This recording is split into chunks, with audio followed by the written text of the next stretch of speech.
Alright guys, welcome back to Strong Successful Male.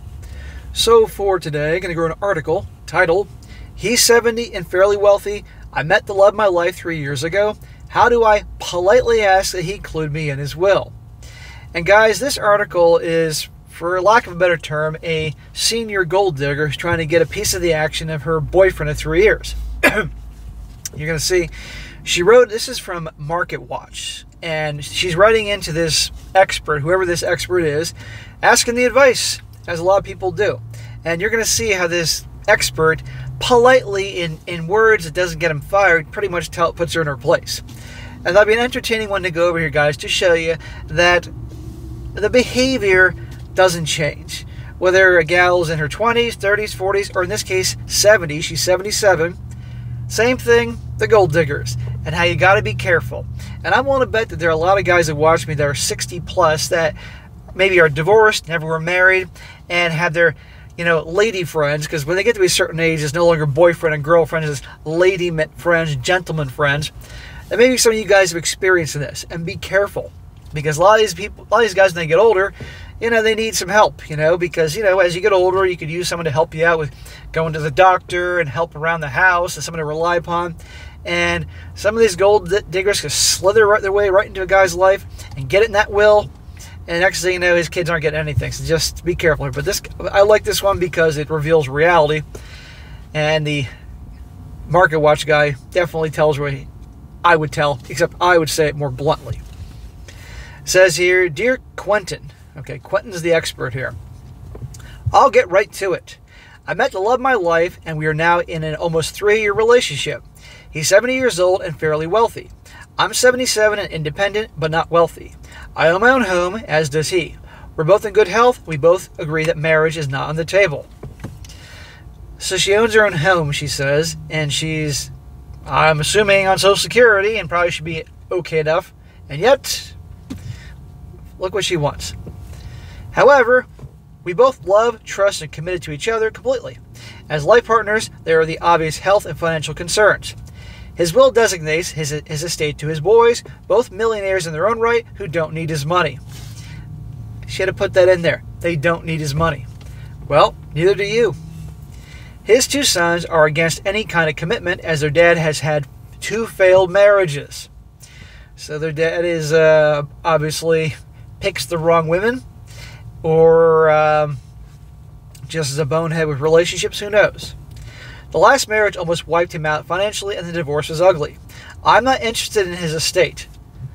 If you weren't interested in his estate, why is the title of this story here, of this article, How do I politely ask that he include me in his will? Right there. You out of your freaking mind, lady?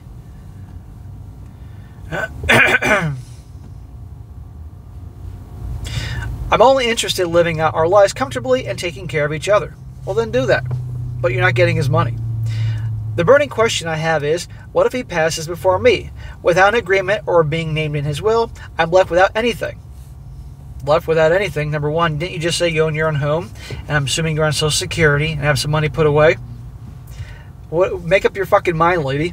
And guess what? Who says you're entitled to anything? You've been seeing him for 3 years. Whoopee. Since we are committed to being life partners, how do I approach the issue of establishing a trust for me or adding me to his will? It is such a delicate yet necessary conversation to broach. Oh my God. So there you go. That's your question. And you see it's all over the place. In the beginning, she's saying, I don't need his money. I got my own house. I'm okay. I love my life. And now, how do I do it? How do I get in there? What if he dies? Both his kids are millionaires. They don't need the money. He says, Dear in love. It's a delicate subject to broach, but a necessary one. There's no easy way to say this, so I'm just going to come right out with it. I'm not going to beat around the bush, and there's no point in softening the blow. The best way for me to give you the hard truth is to tell it like it is. No provocating here. I believe you need to hear this. Dude, get to the fucking point. You can tell I like cliffhangers, can't you? There is a whooping inconsistency to your letter. We can actually disagree about the size of the inconsistency. But hopefully we can find some common ground regarding the fact that there is a contradiction here and not an insignificant one. You say you're not interested in his estate, but you have expressed interest in receiving a slice of it after he's gone. Exactly. His sons, right or wrong, believe that he's been taken to the cleaners too many times. It seems like he can't catch a break. Well, his sons are right, but it sounds like this guy is a bonehead with women. I mean, I'm sure you heard of Rupert Murdoch, Fox News. I think that dude's on his 6th marriage.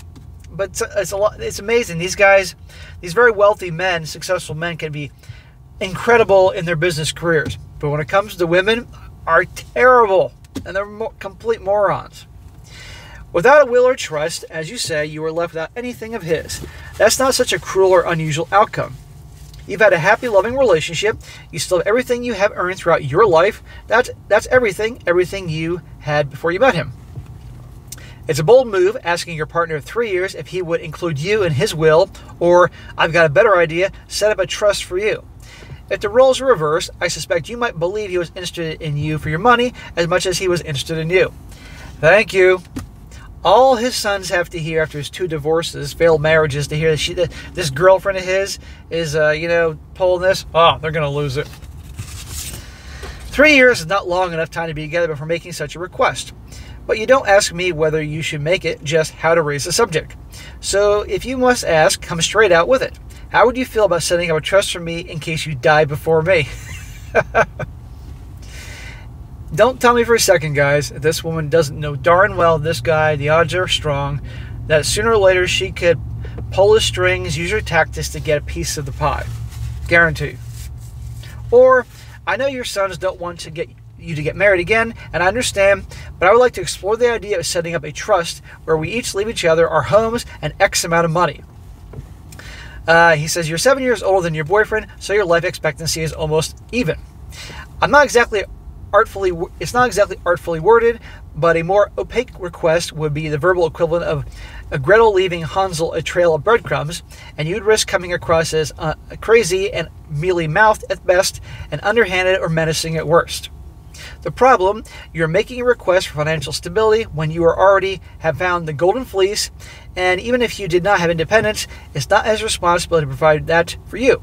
So it would be wise for you it would be wise to offer to do the same and put yourselves on an even playing field. Yeah, how about that? How about if she wants something out of him, what does he get out of her? Okay, fine. I'll offer you a slice of the pie, but if something happens to you, Granny, I'm getting your house. How about that one? No, she isn't offering anything. I can't help thinking that you feel like you're stuck between a rock and a hard place. A 3-year relationship and the fact that you're both in your 70s. But just because people are dating in their 70s does not mean the wealthy partner has to call their estate attorney. Exactly. If she says this guy's the love, she's claiming this dude is the love of her life. She's lived 77 freaking years, but this guy who happens to be very wealthy and she wants a piece of his pie happens to be the love of her life. What a load of crap. That's probably what she's been saying to every fucking guy she's had all these years. Now, I don't know her situation, but you get my point. Another perhaps more diplomatic way into the estate planning conversation is to be of service to each other. Ask your boyfriend if he has put in place a financial health care power of attorney, for instance, but suggest one or both of his sons for the role. Don't nominate yourself. This dude's son is this guy's sons are going to freaking blow a gasket when they find out about this. You can also examine your own financial insecurities and take action. Consult an estate planning attorney or certified public accountant and see if your expenses are in line with your income from Social Security and other sources like an IRA, 401k, assuming you have one or the other. So this is when this financial guy from Market Watch is trying to tell her to be responsible with her money. She's not interested in that. She wants a piece of the pie and a fucking store here and feels she's entitled to it. Lady, you're not entitled to shit. He also says, mark my words, when your husband's sons get wind of the fact that you asked, after 3 relatively short years, to be included in his will, or to have a trust created with you named as beneficiary, they will double down on their wishes for their father to lock up his estate. You're darn right.